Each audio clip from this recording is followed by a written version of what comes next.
how to turn on automatic rain sensing wipers on Mitsubishi Outlander.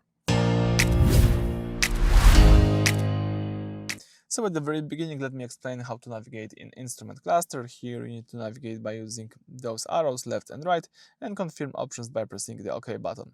So now let's just find here the settings. Let me just make them bigger for you. All right, voila. Now let's find here settings. Under settings, let's press OK, and here you need to find and select the vehicle settings.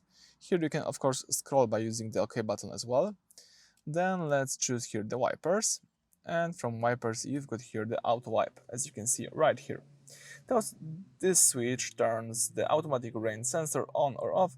When it is active, the car will automatically turn on the windshield wipers the exact moment raindrops hit the front glass.